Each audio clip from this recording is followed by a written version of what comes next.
পৃথিবীতে সবচেয়ে সহজ সংগ্রাম হয়ে দাঁড়িয়েছে মানুষের সংগ্রাম।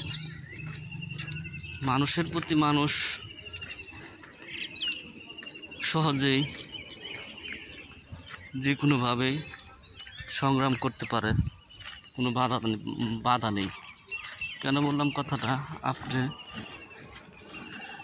পিছনের দিকে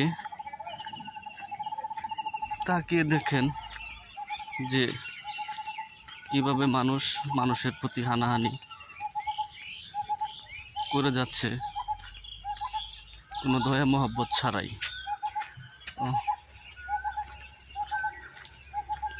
নির্লজ্জভাবে।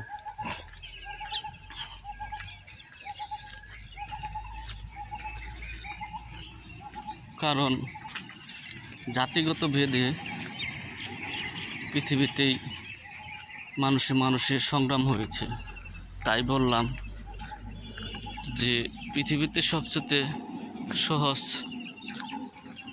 বস্তু হয়ে দাঁড়িয়েছে এই মানুষের সংগ্রাম।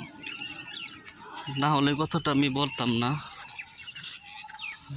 আপনারা নিজেরাই জানেন কেন বলেছি কথাটা। পৃথিবীতে সংগ্রামটা কেন মানুষের এত হস্তা,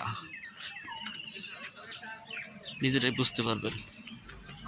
ভালো থাকবেন সকলে।